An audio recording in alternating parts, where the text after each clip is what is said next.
So, the NEC PC engine. What can be said about that? Hopefully I'm going to be quite comprehensive, because this is definitely a console that did not make itself easy to understand, and as I go through it you'll probably understand why. So it was made by NEC, who basically ended up making hundreds of well, not hundreds of variants, but so many different versions of this console. It's unbelievable.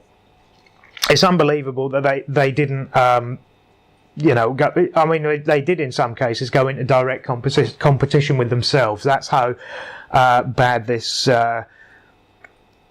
really was. Anyway, so the PC engine, called the TurboGrafx 16 in the US.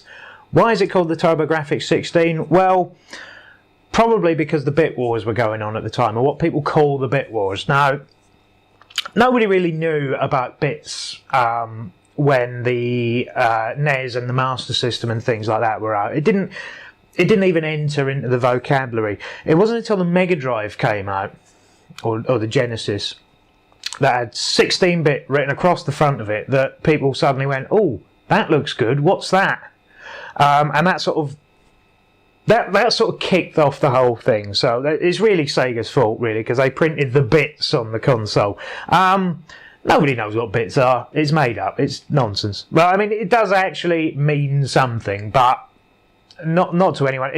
All it is basically is a convenient slot to fit consoles into at this point in time.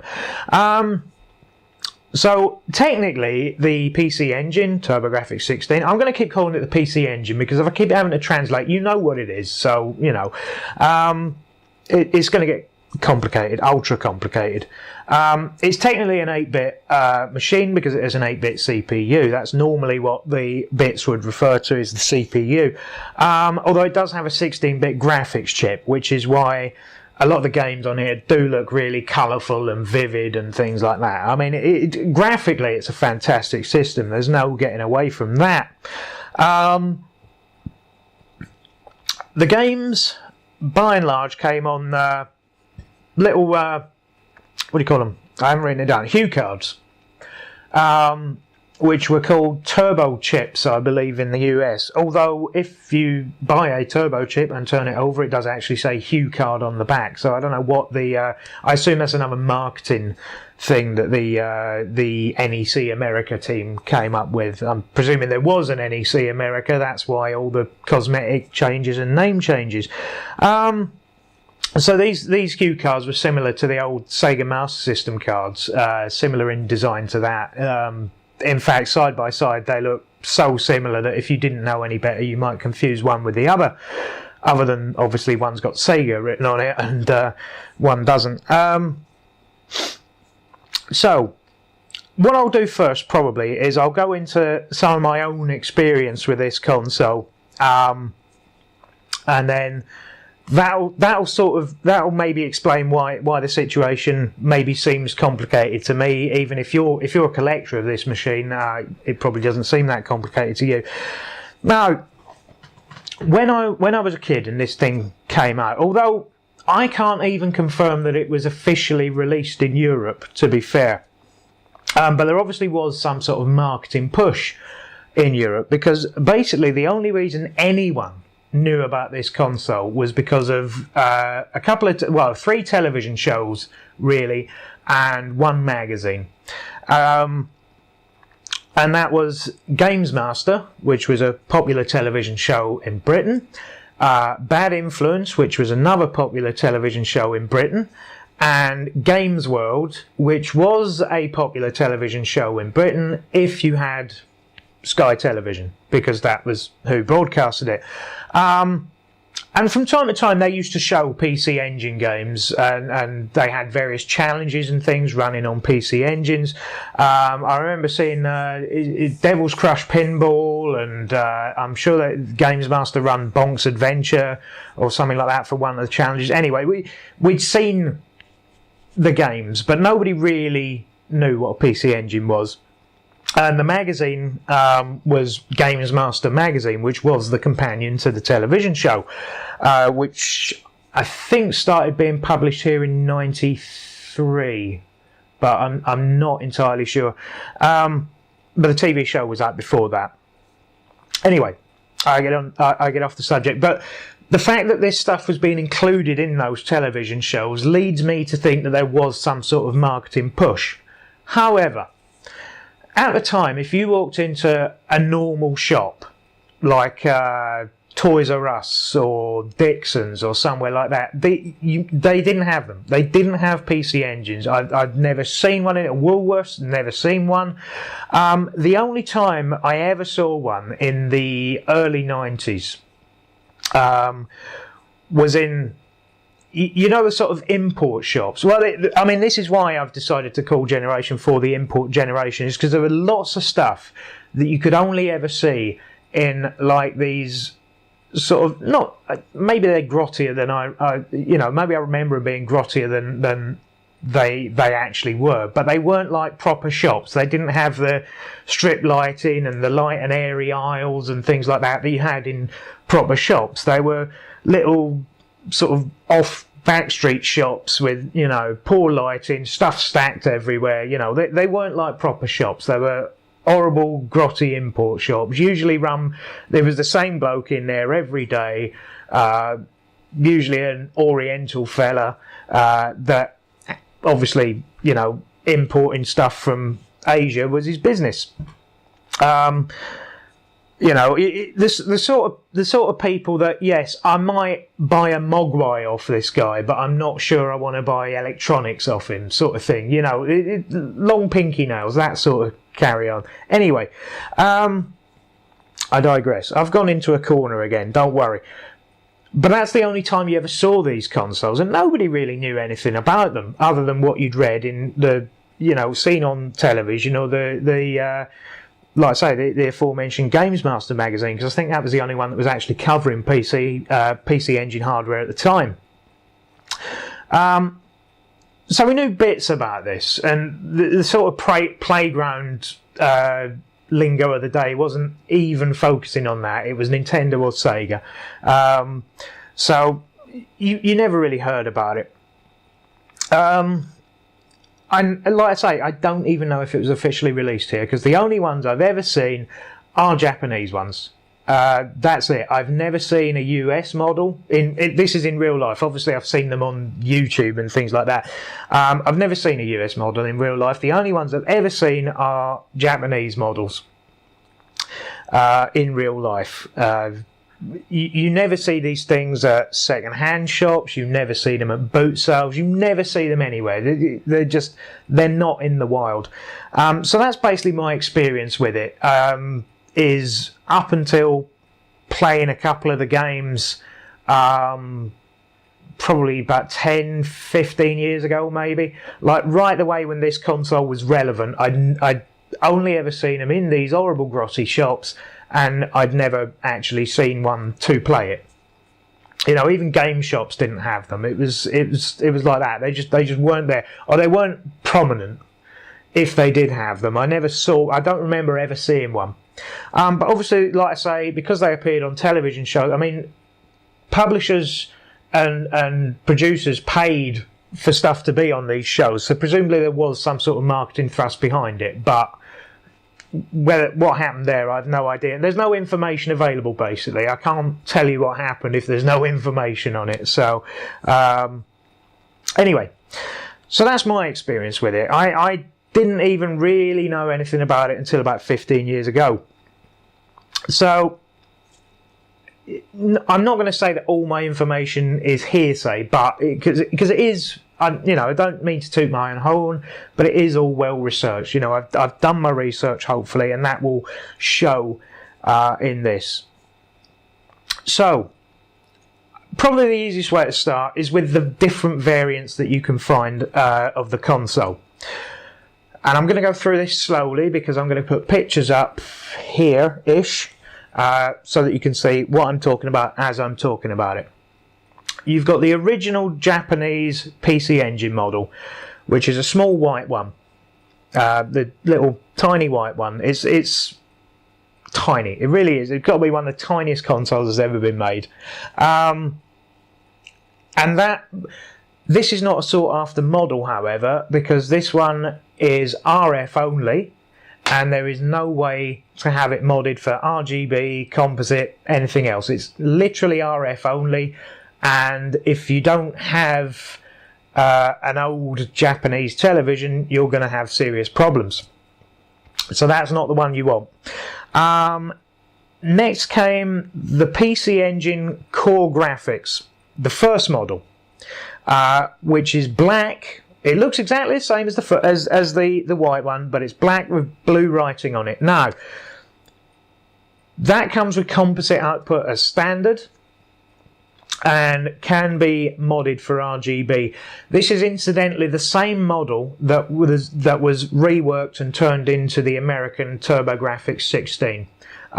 So again, that comes as composite and can be modded for RGB. I'll just show a picture of that there, even though I'm sure most people will know what a TurboGrafx 16 looks like. Right, and I'll take the picture away so you can't see it anymore. Then came the TurboGrafx 2, PC Engine TurboGrafx 2. Now this is exactly the same internally, only instead of blue writing it had orange writing on it. That's it. That's the only change. I assume this was in Japan, was remarketed in some way that I'm not sure about. But that seems to be the only way you do such a cosmetic change. No change to the hardware. Just put it in a different box, basically. Then came the CD variants. There is the NEC I'm not sure whether it's the CD-ROM 2 or the CD-ROM squared. I can only tell you what's written on the front of the thing. It looks like it should be CD-ROM squared, you know, like a maths equation, which again was white and came with a big interface block on the back that you could slot one of the first 3 models of PC Engine into. This is obviously a Japanese variant because your TurboGrafx, your TurboGrafx won't fit. Sorry about that. Okay, next comes the second version of the NEC CD-ROM squared. Only this time, while being almost exactly the same device, doesn't need the interface unit on the back. What you do is basically, like you do with a TurboGrafx 16 CD drive, is you slot basically your console into the front of the CD drive. Hopefully I can find a picture that illustrates that properly. Yeah, the only difference between this and the first one is that this one has more onboard RAM. So if you do already have a PC Engine and you're looking for a CD drive to go with it, that's probably the one you want. Right, next come the combined consoles, and there are 3 of them. So you can see where it starts to get complicated if you're a collector. There's the PC Engine Duo, the original model. You'll recognise this for 3 reasons. It's black, it's got green and purple buttons, and it's broken. Without fail. I know there are people that collect PC Engine stuff, and if you ask them, every single one of them will say, do not buy that console. It is broken. It is always broken. There are people that have been collecting PC Engine stuff for a decade, and they have never found a working one. So if you see one of them, it's parts only. Seriously, don't even entertain the idea that it's going to work. I don't know why that is, by the way. That's the compiled wisdom from, you know,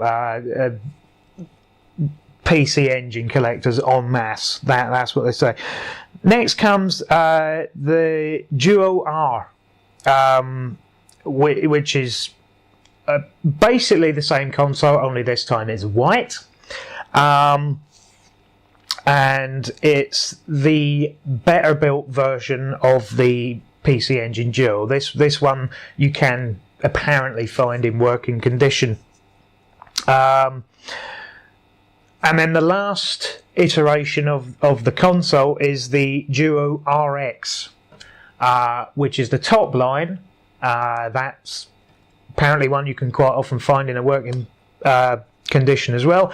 The only difference between that one and the Duo R is that one came as standard with a 6-button controller. However, if you want to play 2 players, good luck finding another 6-button controller to match up with it. And this is the other thing I should have mentioned. Every single one of them consoles I've mentioned is a 1-player console. If you want to play multiplayer, you have to invest in a second accessory called a turbo tap, or a I forget what the Japanese name of it is, but basically it's like a multi-tap, like you get on every other console in this generation, like a NES 4 score, something like that. It's exactly the same, only you have to plug it into the unit's single controller port and then feed 5 other controllers off of it. That's basically what it's for. Oh, there was actually a handheld variant called the stop mincing my words, called the PC Engine GT, and for some reason I haven't written down the name of what it's called in the States, so maybe I'll just put a picture of it, because you'll see what it looks like. So yeah, let's continue on to the accessories then. Okay, so you want to play 2 players, you're definitely going to need the turbo tap. This is a reasonably difficult accessory to find, because basically everyone that has a PC Engine or a TurboGrafx 16 also wants to find that. And I can't imagine there were as many made originally as there were consoles sold, especially considering all the console variants. I would have thought it's not going to be they're going to be very difficult to find, basically. Second controllers, I would imagine they're slightly easier to find, bearing in mind that the controllers very rarely fail. The consoles fail a lot more than the controllers, so obviously what do people do? They don't just throw the controllers in the bin, they sell them on. So I have actually seen controllers for this for the PC Engine on, in actual resale shops. So I've never seen the consoles, but you do see the controllers once in a blue moon. So I think there are probably more controllers about than there are people that need controllers. So that's a good thing. That's probably where the good things end from a collector's point of view. So like I say, most of these, if you can find one, some will be broken, and in fact stuff like I'll basically start with the amount of money. If you want to get into this is probably the second most expensive system to collect for, not just of this generation, of ever. This is probably the second most expensive system to collect for. I can only think of one more off the top of my head that's more expensive for everything, basically, for games, for accessories, for the original hardware. This is basically, you're going to need your wallet. Stuff like the Duo, quite often you can find cheap because it's not working. It's as simple as that. So it is sold as spares, untested is the eBay term, but basically spares. Now, I have seen from time to time, you will see Duo Rs and Duo RXs go on eBay. However, if you ever do see a Duo RX on eBay, it's likely to be, again, untested. It's probably going to run you about £350. It's not going to come with a controller, and it's unlikely to come with a power supply, which is the other thing. when you do see these go up for sale, quite often they will have third-party power supplies, not the first-party ones. I don't know why. I don't know if there's a reliability issue with them, but that's just the way it is. That's what you tend to see is third-party power supplies. So the consoles are very, very expensive. I mean, some of them ridiculously expensive. If you want the original Japanese RF only model, you can buy one reasonably cheaply. You could probably find one for less than 50 quid, I would have thought. But again, you're going to have a real tough time connecting it up to your European or US telly. It's just not going to accept the output. So unless you do something really out of the ordinary, like get maybe a Japanese video recorder that outputs in HDMI, or not HDMI, that outputs in RCA composite or something like that, and you can pass the image through, then maybe it'll work. I don't know. But do bear in mind that a Japanese video recorder probably isn't going to work in your country anyway, so you're going to have that power modified. Right. So that's the consoles. Again, like I've said, you're going to need to buy a turbo tap if you want to buy play two players. That is going to probably set you back even more money. What I'd basically advise is, if you do, even after hearing what I've said, if you do still want to collect for this system, I would advise you buy one of the Duo models that comes with the CD already there as the double console. I would also advise you get very, very friendly with your local electrical expert or modder, because you're likely going to have to replace quite a lot of the components at some point, because they do not stand up to scrutiny. This is why lots of them are sold as spares, is because the capacitors have leaked or exploded all over the boards and basically killed everything in it. So if you do find one in working order, to keep it in working order, you're going to need somebody that knows what they're doing. If that is not you, get very friendly with your local modder. The other reason you're going to want to get friendly with them is because you're probably going to want to mod it for RGB at some point, and it's not overly complicated, but it does mean changing out a few resistors and things along the way. And if you're no good with a soldering iron, that's not you that's going to be doing that. There are plenty of people that mod these, by the way, and just a quick search online shouldn't be too difficult to find some sort of, even a hobbyist near you that fancies doing it. So that's okay. Or the alternative to that is because these consoles are inexplicably popular among collectors, there are companies starting up now that are just beginning to do sort of third-party stuff. It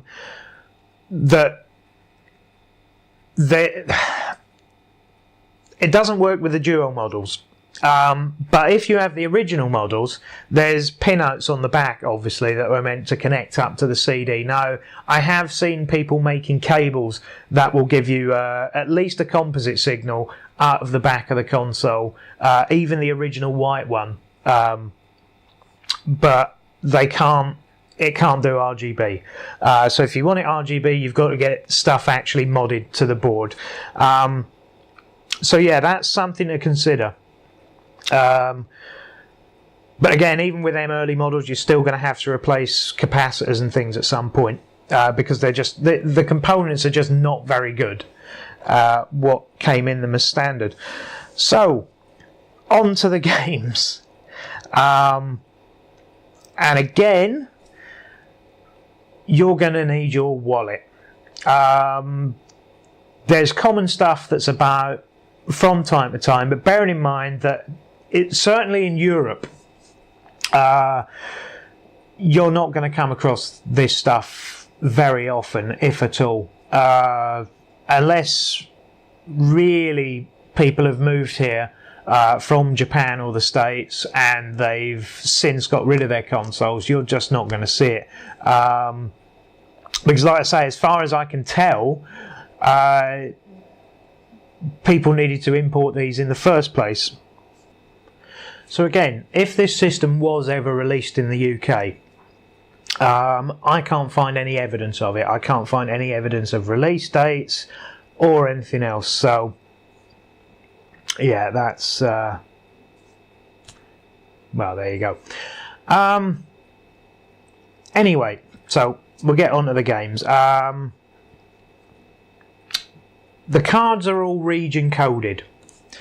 So depending on what system you go for, whether you go for the US version or the Japanese version, again, I don't know if there's a European version.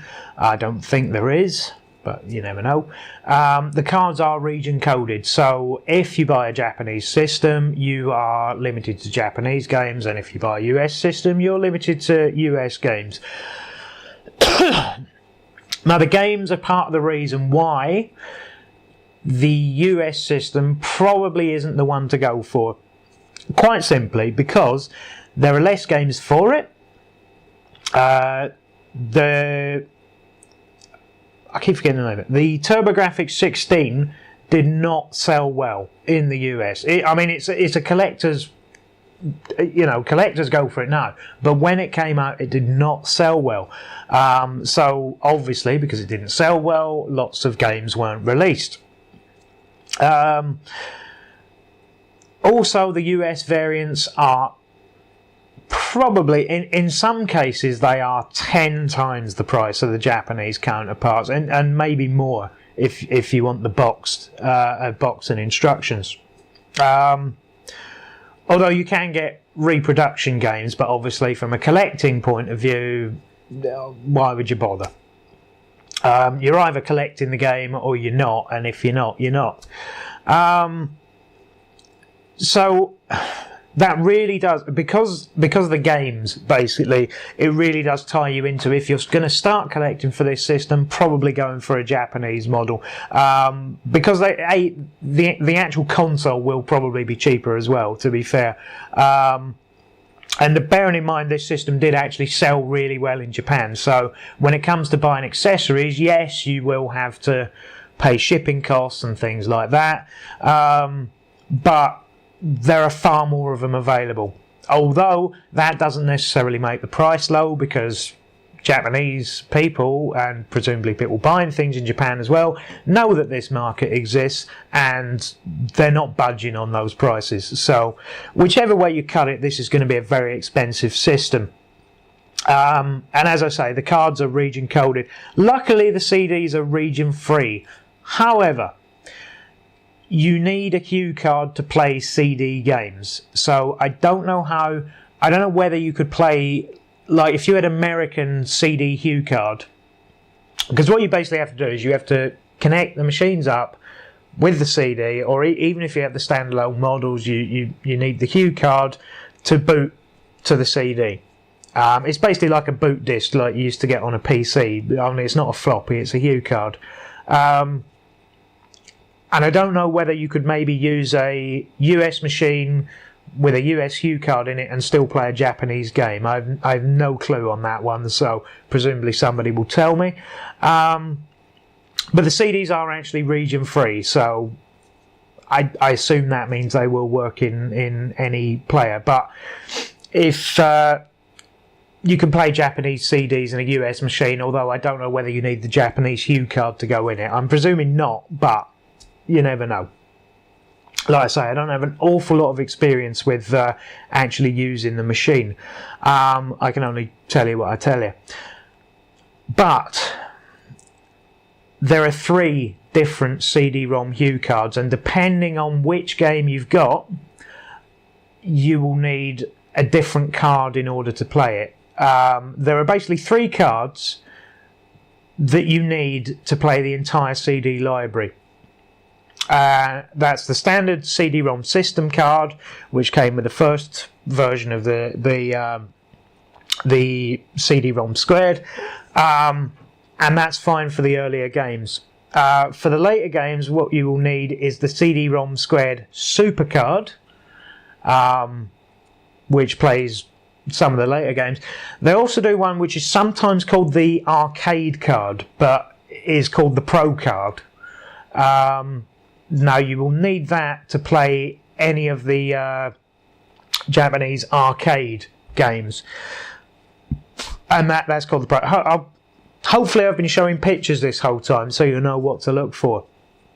And again, all of these cards, they're not so rare that you would never find them if you looked for them, but especially the Pro card, the arcade card, that one is stupid money. I mean, absolutely stupid money. Now, I have it on somewhat good, although unconfirmed authority, that if you buy the latest, the very latest model, the Duo RX, you don't actually need the arcade card to play the arcade games. It was apparently built into the console. It was the last one released. However, don't take my word on that as gospel. Please do your own research on that. But it's from reliable sources, but unconfirmed. So basically somebody's opinion who I trust. But that's just me that trusts them. Don't trust me off the back of that. Please do your own research. But I have it on good authority that the last model, the Duo RX, the white one, the one that came with a 6-button controller, does have the arcade card somehow built into the ROM. But again, don't take that as gospel. So what do we get out of this? We get that the systems are expensive. They're not always working when you do get them. Even if they are working, you're going to need to keep on top of replacing some of the internal hardware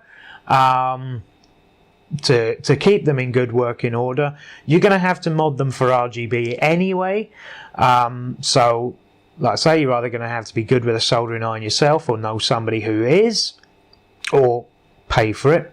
So they're expensive in that respect alone, regardless of the price you originally pay for them.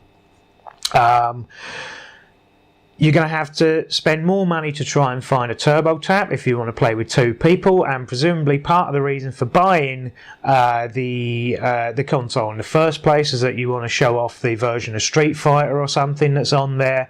And who wants to play Street Fighter one player rather? No one. The games are going to be expensive. You've got to, if you, like I say, if you want to buy the US set, you're going to have a massive wallet and an awful lot of patience. And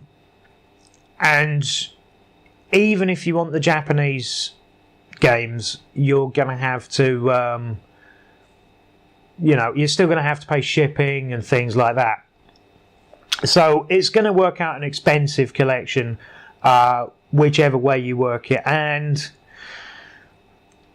I think because of that, my final verdict on this is probably going to be emulate. Not collect, and definitely not avoid, because there is some choice games on here. There really are. Some of the games are really worth playing. But to be perfectly honest, unless you've got more money than God, there is no way you can afford to have a decent crop. But not these days.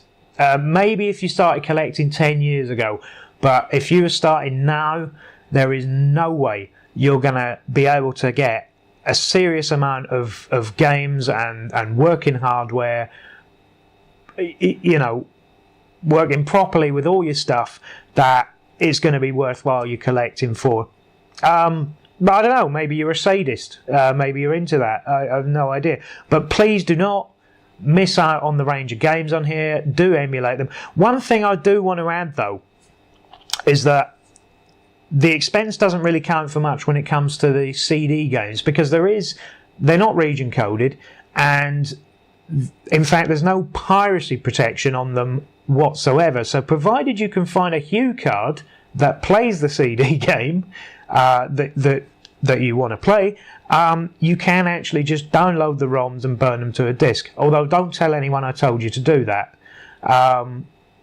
But there's no piracy protection on the CDs at all. So maybe if you found the console cheap enough and decided that you would run it into the ground anyway without replacing any of the hardware, without replacing any of the components rather, and you managed to find it with a CD system card or something like that, then by all means download some ROMs and play the CDs then. But then if you're going to go to the bother of downloading all the ROMs, you may as well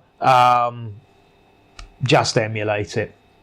But please don't avoid this console, seriously. In fact, none of the stuff I'm going to talk about in this generation is going to be an avoid, so you can be safe with that. But just for the expense of it, seriously, do yourself a favour and do not collect for this system. That's it. I think that's about it. I don't think I can cover anything else. So yeah, it's a confusing nightmare, really, isn't it? But I think hopefully I've done the system justice. I've done the game, you know, from a collector's point of view. I think I've done it justice. No, the next video after this is I'm going to move on to Sega. Yeah, with the Mega Drive. So look forward to that, and yeah, I'm not gonna give you any spoilers. That's going to be it. The next video is going to be the Sega Mega Drive, and yeah. So the usual stuff at the end of these videos is, you know, comment section, like, subscribe, blah blah blah blah. What I am actually going to do on the channel is I'm going to move this Collector Void series onto its own playlist, because I think it's probably going to be a big enough series that it's not going to sit well in the general sort of collecting tips. I'm going to move it into its own playlist. So if you go looking for the video and you can't find it, it might be in a different playlist. If you have bookmarked the playlist, and I hope you have, then it's going to be in a different playlist. I'm going to move it across to its own one for this whole series, because I think by the time I'm finished, there's likely going to be about 30-something video. Well, maybe not that many. Maybe at least reaching into the mid-20s, I would have thought, by the time I'm finished. So, yeah, that's all. So if you go to click on it and on your playlist subscriptions or whatever, I can't remember the term, and it's moved, that's where it's moved to. So yeah, I think that's about it. I haven't got anything else to say. Okay, so as I say, the next video is going to be the Sega Mega Drive, or the Sega Genesis if you're a US citizen, or so hopefully I'll see you then.